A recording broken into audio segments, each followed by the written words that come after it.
tal? ¿Cómo están? Muy buenas noches. Un placer saludarles. Soy Fernando del Rincón. Mi casa es su casa. Bienvenido entonces a esta su casa. Cuando estamos ya en la mitad, cuando estamos ya 10 de la semana número 10 de transmitir desde esta mi casa que le ofrezco todas las noches y lo seguiremos haciendo el tiempo que sea necesario, aunque muchos insistan en minimizar el tema de la pandemia y de los contagios. Aunque para muchos ya se pueda regresar a una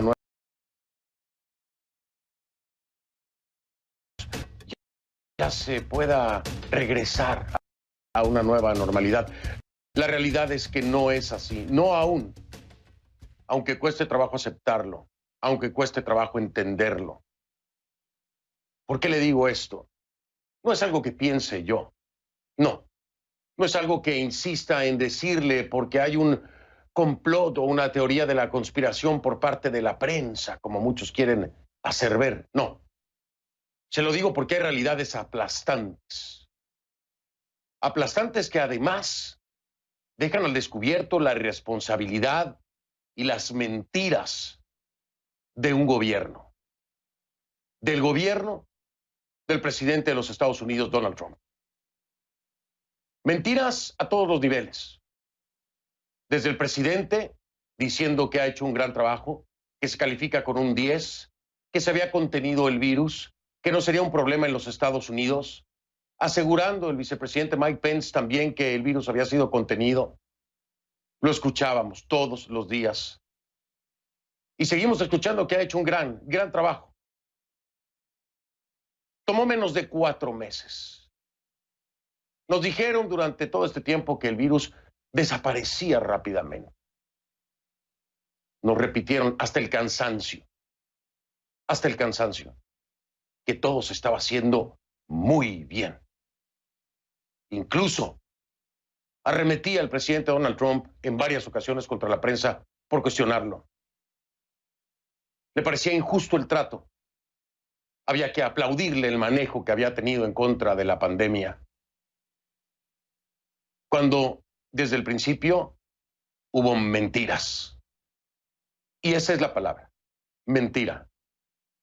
Porque cuando se dice más de una vez que el virus ha sido contenido y eso no es así, no hay otra palabra más que mentira.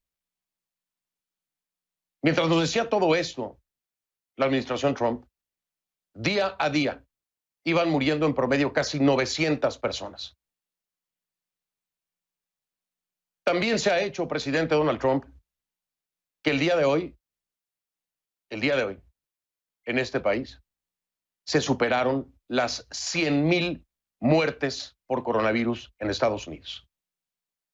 100,000 muertes de lo que al principio para usted era como una gripe. Una gripe que ha matado hoy a 100,000 personas. Un virus que nos dijo usted se había contenido. Un virus que nos dijo usted no se saldría de control. Una estrategia que según usted ha sido la mejor de toda la historia, magnífica. Y hay que felicitarlo. Hoy, 100,000 muertes después, las cosas han quedado claras. No era cierto lo que nos decían. 100,000 muertes en los Estados Unidos, un récord atroz, que invita a una profunda reflexión para todos nosotros, los que vivimos en este país, los que pretenden salir a las calles, los irresponsables que en un fin de semana en Houston se reúnen en una alberca como si no hubiera pasado nada. Para aquellos que el dinero está por encima de la vida del ser humano. Lo reportamos con dolor, con tristeza, con impotencia. Pero después de tanto vociferar desde la Casa Blanca, después de arremeter contra la prensa, después de decirnos que todo estaba bien y que era magnífico como se había manejado, el día de hoy después de 100,000 muertes, ¿qué ha escuchado usted de la Casa Blanca? ¿Qué ha escuchado usted del presidente Trump? ¿Qué ha escuchado usted del vicepresidente Mike Pence? ¿Qué ha escuchado usted? ¿Sabe qué ha llegado hoy desde la Casa Blanca? Silencio. Silencio. Un presidente obsesivo con Twitter, que tiene momentos en los que en el lapso de 30 minutos envía más de una veintena de tweets durante las noches, o tal vez muy temprano por la madrugada. 100,000 muertos en Estados Unidos por coronavirus. Silencio. Ni siquiera un tuit de condolencia por esta enorme pérdida. Sí, un tuit por el lanzamiento que se pospuso de un cohete al espacio. Y pareciera que ahí, en el espacio, es que está la conciencia de esta administración, perdida en el espacio. Iniciamos con los hechos.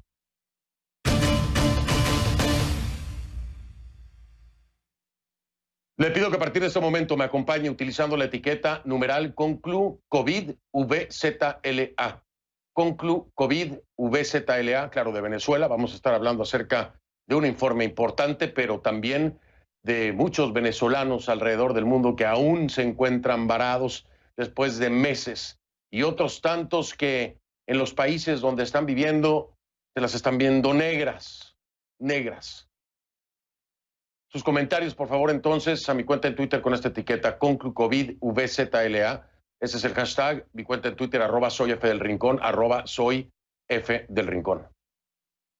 Porque es definitivo, en Venezuela hace falta, con urgencia, ayuda humanitaria para enfrentar la pandemia de coronavirus, por muchas otras cosas más. Pero ahora súmele usted la pandemia de coronavirus. La precariedad del sistema de salud, que ya conocíamos desde hace tiempo, supone una amenaza no solo para los venezolanos, no, es para toda la región. El día de hoy tenemos un programa especial para tratar este tema, que es la petición desesperada que lanza a la comunidad internacional Human Rights Watch junto a la Universidad Johns Hopkins en un reciente informe. Hablaremos de la vida en suspenso de cientos de venezolanos forzados a permanecer en el extranjero durante la pandemia porque no tienen cómo volver a casa. Y muchos no tienen una casa donde quedarse donde están. Pero si le parece, antes vamos como siempre en este compromiso que tiene conclusiones para llevarle a usted la evolución de los contagios en el continente, en Latinoamérica, en las últimas 24 horas. Lo hacemos todas las noches. Iniciamos por orden alfabético con Argentina, donde se llegó a los 500 muertos y suman 13,933 casos. Las Bahamas se mantiene oficialmente con un centenar de contagios y 11 fallecidos. Invariables las cifras de Belice, que lleva meses reportando 18 casos y 2 defunciones. Bolivia tiene más de 7,100 casos y 274 fallecidos. Brasil tremendo, aplastante, para otro de esos presidentes sui generis que piensan que esto es no más que una gripe. Brasil llega a los 411,821 casos. 411,821 casos y las 25,598 muertes. De ahí nos vamos a Chile, en donde hay más de 82,200 casos confirmados y 841 muertes. Colombia tiene 24,104 contagios y 803 fallecidos. En Costa Rica se contabilizan 984 infectados y 10 decesos. El Ministerio de Salud del régimen en Cuba reconoce 1,974 casos y 82 fallecidos. En Ecuador la cifra oficial es de 38,103 contagios y 3,275 muertos. De ahí nos vamos a El Salvador, en donde se registran 2,109 infectados y 37 fallecimientos, con la noticia, por supuesto polémica, del presidente Nayib Bukele, que confirma que estaría utilizando la hidroxicloroquina como un tratamiento preventivo. Uno más que dice la hidroxicloroquina es tratamiento preventivo en contra de las recomendaciones y declaraciones científicas y también de la Organización Mundial de la Salud sobre la hidroxicloroquina. Esto es en El Salvador. Guatemala, 4.145 personas han contraído el virus y 68 han muerto. Esto de acuerdo con los datos del gobierno de Alejandro Yamatei. Haití cuenta 1.174 contagios y 33 fallecidos. Honduras más de 4.600 casos y 194 defunciones. En Jamaica tenemos reportes de 564 positivos y 9 fallecimientos. De ahí nos vamos con México. En México superaron los 78,000 casos y suman 8,597 decesos, cuando el presidente Andrés Manuel López Obrador también anuncia que tal vez a partir de este fin de semana empieza a hacer giras hacia el interior del país. El primer destino sería Quintana Roo. Así lo dice Andrés Manuel López Obrador, cuando hay 78,000 casos y suman 8,597 decesos. Porque este fin de semana López Obrador dice, porque se termina esta agenda de su sana distancia. Nicaragua, de acuerdo al régimen Ortega Murillo, dice que son 759 los casos confirmados y 35 las muertes. Eso es lo que dice el régimen Ortega Murillo. Panamá informa de más de 11,700 contagios y 315 muertes. Paraguay cuenta con 884 contagios y 11 víctimas mortales. Perú también con cifras alarmantes. Son 135,905 casos. Le repito, Perú, 135,905 casos y 3,983 decesos. Siguen las cifras en aumento en Perú, al borde del colapso. En la Isla del Encanto, Puerto Rico, el Departamento de Salud contabiliza 3,397 casos y 129 fallecidos. Esto en Puerto Rico. República Dominicana, más de 15,700 casos y 474 muertes. Uruguay, 803 infectados y 22 fallecidos. Y en Venezuela, de acuerdo al régimen de Maduro, son 1,245 casos confirmados y 11 muertos. Esto, de acuerdo al régimen de Nicolás Maduro. Es justamente Venezuela a quien vamos a dedicar el resto del programa. Allí las comunidades rurales sufren la peor parte de dos crisis. Llevan al menos 6 años soportando el colapso de los servicios públicos. Al menos 6 años, ¿eh? A eso súmele entonces ahora la pandemia de coronavirus. Si en el campo la vida ya era dura, en tiempos de COVID-19 es mucho peor. Jorge Luis Pérez Valeri nos presenta este informe. En este poblado del Páramo de la Mulera, en el estado Táchira, cerca de la frontera con Colombia, la comunidad prepara un almuerzo. Una sopa sin proteína animal, con fuego a leña y no por gusto. Desde noviembre nos llega el gas para cocinar dentro de casa, que además está a oscuras. Hace un día cortaron la electricidad y desde entonces no ha vuelto. No es cualquier almuerzo. El motivo es el funeral de la madre de Laidimar Torres. Murió de lo que ella cree fue una complicación respiratoria. Quiso llevarle a un centro médico. Pero no conseguimos carro, habían carros y no había gasolina. Y empezó la agonía, empezamos a tratar de ayudarla y no pudimos. Al dolor de la muerte se sumó otra angustia. Todavía no tenemos plata para pagar un funeral. Mi hermano está sin trabajo, porque tenía trabajo, pero a raíz de todos los problemas cerraron el restaurante. No es la única familia que sufrió una pérdida en la zona. Aracelis Cáceres relata que su hija tuvo complicaciones con el embarazo, sobrevivió, pero no dio a luz. Le faltaba una semana todavía por parir y ella, por cuestiones de gasoil y de gasolina, no la pudimos llevar a ella al médico ese viernes. La dejamos para el lunes para ir a hacerle el eco y la sorpresa que nos dieron es que la niña estaba muerta. Venezuela está inmersa en un nuevo periodo crítico de fallas de los servicios públicos, mientras en la crisis del coronavirus hay un repunte de casos en las últimas semanas. Toque de queda en los municipios de paso fronterizo. El gobierno, que culpa las sanciones de Estados Unidos por el colapso generalizado del país, reforzó el confinamiento y el control policial en las fronteras. El impacto para quienes ya estaban afectados ha sido drástico. Ni para salir a trabajar, ni para salir a hacer mercado, ni no tenemos nada, estamos pero nosotros sí abandonados. La rutina del día a día se reduce a hacer frente a un problema nuevo, a una complicación distinta. Si no nos mata la pandemia, nos mata el hambre. ¿Ah? ¿Qué más?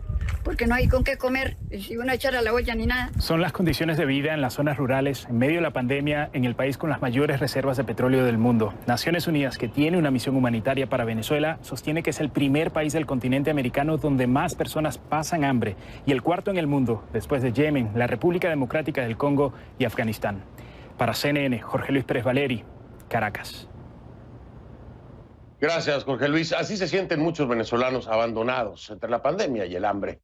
Sus historias son las que justifican la más reciente petición de Human Rights Watch a la comunidad internacional. El organismo pide ayuda humanitaria urgente para Venezuela, citando absoluta falta de preparación del sistema de salud venezolano para enfrentarla. Ese estado de precariedad permanente del sistema de salud no solo supone una amenaza para la vida de los venezolanos, según el informe podría contribuir a la propagación regional del virus. La población venezolana tiene acceso limitado al agua. ¿Qué hay más esencial que eso en este momento para enfrentarse a una enfermedad tan contagiosa como el COVID-19?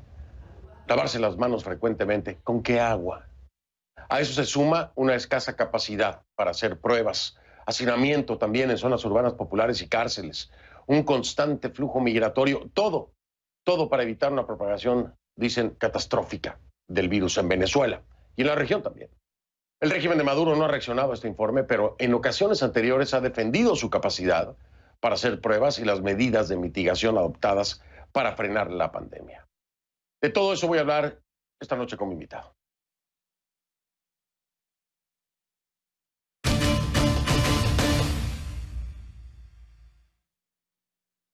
Le doy la bienvenida a José Miguel Vivanco, director de la División de las Américas de Human Rights Watch.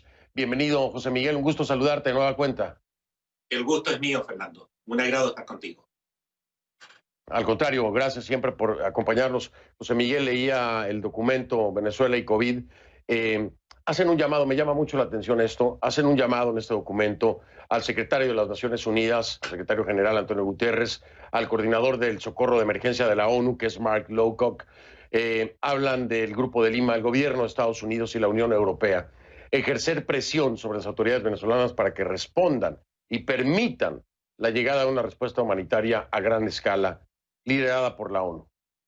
José Miguel, hemos visto la respuesta del régimen de Maduro cuando se acercan gobiernos como el de Estados Unidos, cuando el Grupo de Lima trata de accionar, cuando lo intentaron en algún momento con la ayuda humanitaria. ¿Por qué crees que esto pudiera tener un resultado si en el pasado hemos visto que no es así? A ver, todo esto es muy difícil. Hay que admitirlo, no es fácil. Lo claro y lo que hay que informar a la opinión pública mundial es que el principal, y yo diría hasta el único obstáculo para la asistencia humanitaria a Venezuela es Maduro, es Nicolás Maduro. ¿Y por qué es eso? ¿Por qué decimos eso? Porque Naciones Unidas tiene la capacidad, tiene la experticia, la experiencia para enfrentar una catástrofe humanitaria como la que sufre hoy día Venezuela a gran escala. Lo puede hacer, pero no tiene los recursos. ¿Por qué no tiene los recursos? Porque no tiene todavía el monto necesario para asistir a Venezuela a gran escala. Porque los donantes, los países donantes, se niegan a hacerlo mientras no haya garantías que el régimen dictatorial de Maduro va a cooperar con Naciones Unidas. Ahí está el impasse, ahí está el freno. Maduro está dispuesto a recibir ayuda, pero la quiere distribuir él. Él quiere llevar el sello bolivariano, él quiere llevarse el crédito y los aplausos, y él quiere desarrollar esa relación clientelar para generar la dependencia con los sectores más vulnerables, los sectores pobres que están sufriendo los embates de una catástrofe originada precisamente por Maduro. Y Naciones Unidas no puede hacerlo en esas circunstancias porque la ayuda humanitaria tiene que guiarse por principios de neutralidad, imparcialidad y despolitización. Naciones Unidas lo puede hacer, pero para hacerlo necesita garantías del régimen dictatorial de Maduro que va a permitir que Naciones Unidas ingrese a Venezuela y pueda desplazarse en todo el territorio, no solo en los sitios que el gobierno autorice, en todo el territorio nacional, que pueda levantar ellos, en Naciones Unidas, con sus expertos, unas estadísticas, unos datos que no están disponibles, y no sabemos si esos datos sobre la epidemia no están disponibles porque existe una incapacidad para hacerlo o existe la decisión de ocultarlos por parte del régimen de Maduro. Naciones Unidas tiene que saber exactamente dónde están los principales centros de contagio y sobre esas bases planificar y asistir a la población en cuanto a las medicinas básicas y resolver de algún modo el problema del agua. El agua es dramático, Fernando. La falta de agua potable, hoy día en el informe que estamos dando a conocer al mundo, podemos, junto a los médicos de Johns Hopkins University, certificar que el 20% de los hospitales de Venezuela no tiene acceso a agua potable. El 70% sí tiene acceso, pero es intermitente. La electricidad se va en cualquier momento a los hospitales. Los hospitales públicos que tienen pozos para sacar agua dependen de la electricidad para poder distribuir el agua. Pero al mismo tiempo, muchos de esos pozos están infestados de ratas porque no ha habido mantenimiento y esa agua no se puede usar. Los doctores tienen que traer, al igual que las enfermeras, su propia agua. Un paciente que va a ser admitido en un hospital público tiene que asegurar que puede traer con él 25 litros de agua por lo menos. Esa es la situación dramática en que se encuentran los hospitales donde los doctores no tienen agua disponible ni siquiera para lavarse las manos. José Miguel, me está llegando información en este momento ya de una reacción por parte del régimen al documento de Human Rights Watch y, por supuesto, el centro Johns Hopkins. Publicación niega el reporte de Human Rights Watch, dice que es mentira lo que dice Human Rights Watch y que ¿dónde están esos muertos? ¿Dónde están esos miles de muertos? ¿Qué respondes, por ejemplo? A mí no me sorprende esta respuesta, ¿no? Pero primero, es necesario que te la dejes saber y segundo, me encantaría escuchar tu respuesta porque hay una predisposición primero a negarlo y esto por consecuencia, José Miguel habla de no cooperación para nada de lo que propone el documento que me hiciste favor de llegar. Mira, Fernando, el tema es este. El régimen de Venezuela reconoce que hay 1.248 personas contagiadas y 11 muertos. Eso no es creíble. Y no lo digo yo, sino lo dicen médicos especialistas que han hecho investigaciones similares en África, en Asia, en el Medio Oriente. Esos médicos que hicieron esta evaluación y que hablaron con expertos que están también en Venezuela, incluso de innumerables hospitales públicos, sostienen que esas cifras son absurdas, no son creíbles. Ahora, estos médicos que, como digo, están especializados en este tipo de epidemias, sostienen que una cifra conservadora de contagio en un país como Venezuela es del 1%. Y eso es súper conservadora. Que el 1% en las circunstancias en que se encuentra Venezuela se contagie. Eso significa que habría unos 300.000 personas que están expuestas al contagio. No sostenemos en el informe que ya están contagiadas, sino que podrían contagiarse de acuerdo a las estándares universales, ¿no? Oye, perdón que te interrumpa. Perdón que te interrumpa. Claro, yo lo dejaba muy claro, porque este documento hay que entenderlo. Yo lo dejaba muy claro precisamente en la Junta Editorial de Conclusiones. Les decía, este documento no está diciendo que esté pasando ya esto, sino que puede llegar a pasar y que hay que hacer todo esto que recomiendan y pedirle a la ONU y pedirle al Grupo de Lima y pedirle, etcétera, para que no ocurra esto. No es que ya esté ocurriendo. Y hay que entenderlo así. Hay que ser claro. Y lo decimos, Fernando, y lo decimos en términos taxativos. El informe lo que hace es una proyección súper conservadora. es una proyección conservadora basada en la práctica médica. Déjame marcar pausa, José Miguel, regreso para que sigamos escuchando, pero que lo dijiste exactamente como lo entendí al leerlo. Es una proyección, este documento es una proyección de la tragedia que puede venir si no se hace todo esto y se atiende todo esto antes. Difícil, pero voy a seguir hablando después de la pausa con José Miguel Vivanco, director de la División de las Américas de Human Rights Watch. Más adelante, en este programa, el drama que están viviendo cientos de venezolanos varados en diferentes países, un drama que no tiene ninguna respuesta del régimen de Maduro y a veces, desgraciadamente, tampoco del país en el que se encuentra. Ya regreso.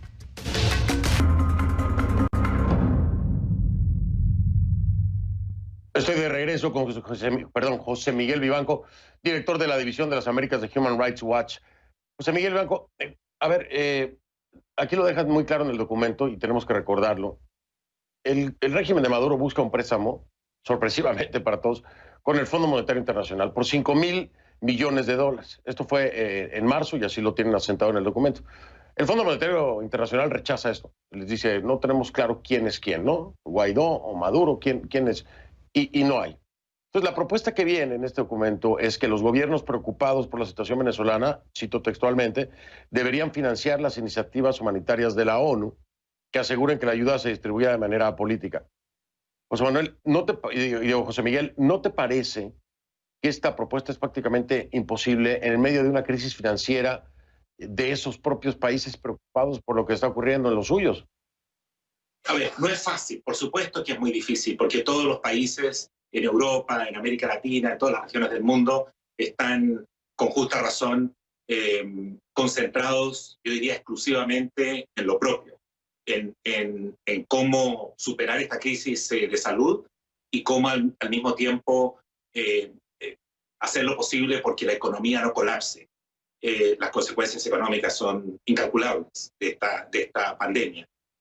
Sin embargo, el llamado que hacemos es que a pesar de la pandemia, a pesar de la emergencia, no podemos olvidar Venezuela. No solo por una cuestión meramente humanitaria, sino porque si Venezuela se convierte en un epicentro del coronavirus en esta región, los 5 millones de venezolanos que han debido huir de Venezuela, salir de Venezuela, muchos de ellos a pie, para lograr sobrevivir en algunos de los países de la región, se van a multiplicar y se van a seguir multiplicando a unos niveles que nunca la región ha visto en la historia reciente.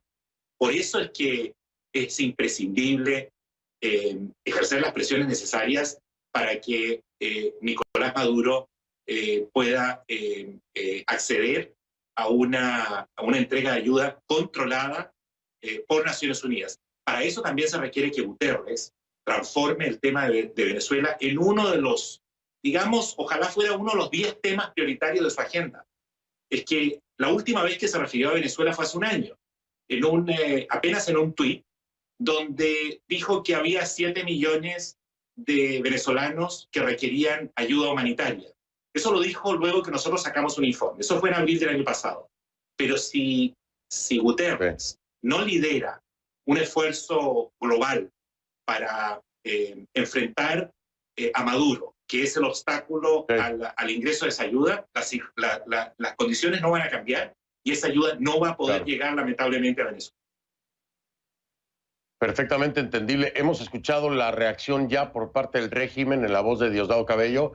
Bueno, vamos a ver si en la semana se da la reacción por parte de Antonio Guterres, el secretario general de Naciones Unidas, a este documento de Human Rights Watch que pone en perspectiva, en una proyección muy interesante y muy trágica también y preocupante, lo que puede ocurrir en Venezuela y en el resto de la región, precisamente por Venezuela y todas estas carencias. José Miguel, siempre es un gusto saludarte, mantente a salvo, trata de quedarte en casa y bueno, sigamos enfrentando esta pandemia. Gracias por siempre aceptar las invitaciones aquí al programa. Al contrario, un placer estar en tu programa, Fernando, esta noche. Gracias.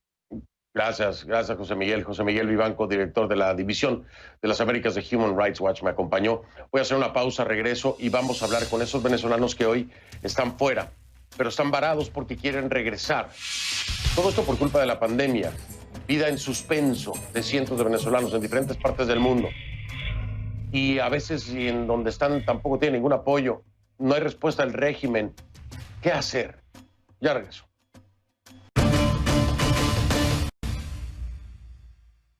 La crisis venezolana, como ya sabemos, obligó a millones de personas a huir del país. Las imágenes de las despedidas de los venezolanos caminando de frontera en frontera no se olvidan. Las vivimos de cerca, estuvimos en Cúcuta, las presenciamos. Un sacrificio enorme, un riesgo enorme. A muchos se les fue la vida en eso. Un sacrificio enorme que para algunos de estos venezolanos quizás es una de las cosas más duras que han tenido que hacer en sus vidas. Pero ahora, producto de un enemigo invisible, muchos de estos migrantes quieren regresar a Venezuela. A muchos de ellos el coronavirus les quitó cualquier oportunidad de sustento. Y a falta de comida, de un techo que los proteja, de empleo, hay quienes prefieren regresar a esa Venezuela en las condiciones que se encuentra y ahí enfrentar la pandemia con sus familias. Eso no quiere decir que ellos quieran regresar porque las cosas han mejorado en Venezuela, no. Pero no encuentran alternativa, al menos ahí tienen muchos un lugar a donde llegar, tienen familiares, están lejos de ellos en este momento. Que no se pueda tergiversar esto, es importante aclararlo. Ellos no regresan a Venezuela porque las cosas estén bien o hayan mejorado, no, ellos regresan porque donde están no tienen absolutamente nada. No tienen alternativa. Como nos dijo un migrante con quien conversamos más temprano, si igual nos vamos a morir de hambre, entonces que sea en Venezuela. Así de duro es esto, así de duro. La pandemia ha destruido la economía de muchos países que ahora no tienen ni para atender a sus propios ciudadanos. Imagínense en Venezuela. Muchos migrantes venezolanos no califican además para beneficios que algunos gobiernos ofrecen. Por si fuera poco, también se enfrentan al confuso y extraño caso del sistema venezolano donde hay embajadores y representantes asignados por Maduro y otros por Juan Guaidó. ¿Con quién van? ¿Con quién? Y a veces van con los dos y ninguno le resuelve, lo quiero dejar bien claro. Ni uno ni el otro. Esta situación, dicen algunos, los deja sin apoyo, en un limbo o en un abandono, esa es la palabra. En varios casos no saben a quién acudir. Vamos a hablar precisamente con uno de estos venezolanos, un protagonista.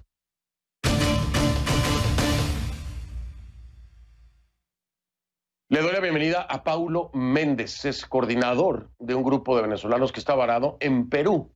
Me acompaña en vivo desde Lima. Paulo, bienvenido, buenas noches. Muy buenas noches, Fernando, gracias por el espacio. Realmente, escuchando la introducción de este segmento, se enmarca precisamente el drama que estamos viviendo los venezolanos, que se reúne en un grito de desesperación, porque no solamente es el tema en Venezuela o lo duro que implica una migración, sino la llegada o el brote del coronavirus y el conjunto de elementos que se han configurado para hacer muchísimo más difícil y dramática la situación de los venezolanos, por lo menos en el Perú. A ver, Paulo, ayúdanos y ayuda a la audiencia internacional. A mí no me tienes que ayudar, yo lo entiendo perfectamente, pero a la audiencia internacional, a que entienda. Así es. Dirán, los venezolanos están saliendo huyendo de Venezuela y ahora hay venezolanos que quieren regresar. ¿Por qué? Claro. ¿Por qué? ¿Cuáles son las condiciones tan extremas, por ejemplo, en el Perú que están pasando, que a pesar de lo mal que está Venezuela, prefieren regresar? Explícanos esto. Sí, ya no solamente son migrantes o refugiados, ahora se suman los varados, es decir, los que tenían boleto aéreo y quedaron atrapados en los aeropuertos. La situación de los migrantes, sea cual sea la condición por la cual está fuera de Venezuela, se ha agudizado en este tiempo porque con la llegada o el brote del coronavirus se han levantado o se han profundizado las amenazas de hambre, amenazas de desalojos, amenazas de la xenofobia y la amenaza de un olvido sistemático, en este caso, de los gobiernos, por lo menos en el Perú, que no le ha permitido a que los migrantes venezolanos tengan alguna forma de gozar de ciertos beneficios que le permitan atravesar las medidas de control, las medidas de aislamiento social que demanda o que se han establecido así para el control del coronavirus. Aquí en el Perú hay más de 800.000 venezolanos que emigraron y realmente la condición de la gran mayoría de los venezolanos es que viven del trabajo que pueden realizar del día a día dentro de la economía informal que se maneja en el país. Con el estado de emergencia que se estableció el 15 de marzo, ya hoy son más de 73 días en los cuales los venezolanos que están en esa condición no han podido salir a trabajar, es decir, que no tienen recursos para llevar alimento a las casas y esto, por supuesto, les impide pagar los alquileres y están siendo desalojados. Entonces, es una situación realmente crítica en donde los venezolanos, como se dijo al principio, prefieren volver al país, sea de la manera que sea. Muchos han intentado salir a pie, a comenzar a caminar, y hemos visto también el resultado de que por lo menos 2 de ellos fallecieron cuando fueron arrollados en la carretera. Entonces, estamos en una situación en donde no hay ningún tipo de asistencia, ni por el lado del gobierno en Venezuela, porque lamentablemente se ha politizado toda la asistencia o la ayuda humanitaria que se requiere en este momento, y por el lado del gobierno del Perú, lamentablemente las políticas públicas que ha generado para asistir socialmente a los ciudadanos en este país no incluye a los migrantes venezolanos. Eso es realmente entonces lo que en este momento ahora, sin posibilidad de movilidad dentro del país, con fronteras aéreas y terrestres cerradas, con un problema político que se mantiene y se sigue agudizando en Venezuela, con la amenaza del coronavirus, que además es un tema sanitario, por lo cual tampoco hay seguridad social o hay seguridad del sistema de salud que pueda atender a los venezolanos. Entonces, hay todo un cerco, en este caso humanitario, que hace que el venezolano no es que quiera volver porque se haya acomodado las situaciones en el país, es que dicen que, bueno, preferimos salir caminando porque o nos morimos en las casas o salimos y llegamos a las fronteras asumiendo los riesgos que implica los pasos irregulares o las trochas, claro, porque las fronteras realmente están cerradas y ser contagiados en medio de todo eso. Deja de marcar una pausa a Paulo. Tenemos poco tiempo en el próximo segmento, así que te adelanto la pregunta. ¿Se han acercado al gobierno del presidente Vizcarra? ¿Se han acercado al designado por Guaidó? ¿Se han acercado al régimen? Y de todos estos acercamientos, ¿quién les ha hecho caso? ¿Quién les ha dado una solución? ¿Alguien les ha respondido algo? Me explica después de la pausa, si te parece. Es Paulo Méndez, es coordinador de un grupo de venezolanos que está varado en Perú, que se suman los migrantes que ya estaban, que pretenden regresar y que no pueden salir del país, pero tampoco sobrevivir en el país. Ya regreso para seguir hablando con Paulo Méndez. @soy F del Rincón, la cuenta en Twitter. @soy F del Rincón. Los leo. Méndez es coordinador de un grupo de venezolanos varado en Perú, pero por supuesto, él también está varado en Perú. Está coordinando un grupo del que es parte, por supuesto. Paulo, te decía yo antes de ir a la pausa, a ver, se busca ayuda, se tiene que buscar ayuda de algún lado, por supuesto. ¿En quién piensa uno primero? En el gobierno del país en el que están, en este caso, el gobierno del presidente Vizcarra, sino en el gobierno de tu país. Pero entonces esta dicotomía de Guaidó, de Maduro, y me imagino se han acercado a los dos, es decir, a las tres partes. ¿Qué respuestas han encontrado o ninguna respuesta? Hemos intentado todas las formas de comunicación para encontrar la solución. Y la solución específicamente es el retorno a Venezuela de los varados y buscar alguna forma de asistencia. Hemos incluso propuesto que se planteen algunos canales humanitarios que permitan el retorno organizado, bien sea por tierra. Hemos agotado todos los mecanismos de comunicación, tanto con la representación consular de Maduro, que incluso el grupo fue a la embajada, no había nadie laborando allí, no hubo ningún tipo de respuesta. Hablamos también con el embajador de Guaidó, el señor Carlos Escul. Hemos tenido comunicación con él, pero se declara sin capacidad para poder coordinar unas acciones humanitarias porque no tiene control del espacio aéreo venezolano. Y con el gobierno del presidente Vizcarra hemos abordado el tema con la Coordinación Nacional de Derechos Humanos, quienes han estado insistiendo en que se incorpore dentro de la agenda pública del manejo del COVID aquí en el Perú la atención a los migrantes venezolanos. Ellos tampoco han tenido respuesta y no se ha logrado. Incluso hay un agravante reciente, el 25 de este mismo mes, se presentó una solicitud o un proyecto de ley por una bancada de parlamentarios dentro del Congreso de esta nación, donde pedían la anulación de, o sea, que pretendían sacar a los migrantes del país, anulando el Convenio Mundial de Migración Segura y Organizada que está establecida en las Naciones Unidas. Entonces, es un tema país, es un tema humanitario que lamentablemente quedó atrapado dentro de un sistema político que, bueno, que en este caso deja muy vulnerable a nosotros los venezolanos, bajo la condición que sea, estamos en el Perú, varados, bien sea porque tenían boleto y se suspendieron y se cerraron los aeropuertos, o que migraron al país y tienen un estatus migratorio legal, o que vinieron en calidad de refugiados. Entonces, no hemos tenido... Pues estamos abriendo... Pero estamos dispuestos. Estamos dispuestos y hemos propuesto incluso que se pueda generar un plan organizado de retorno. Hemos hablado también, hemos dicho, si hay países que están apoyando a Venezuela y que han reconocido la crisis humanitaria compleja que hay en el país y que los han recibido como migrantes en distintos países, poder hacer una coordinación entre todos estos países, Perú, Ecuador, Colombia, que permita por lo menos el retorno progresivo de los varados. Pero también hemos propuesto y hemos hablado para que los migrantes que están aquí no lleguen al punto de tener que decidir irse a pie. Eso es inhumano y está en riesgo la vida de estos venezolanos, como ya la perdieron 2 de ellos que salieron.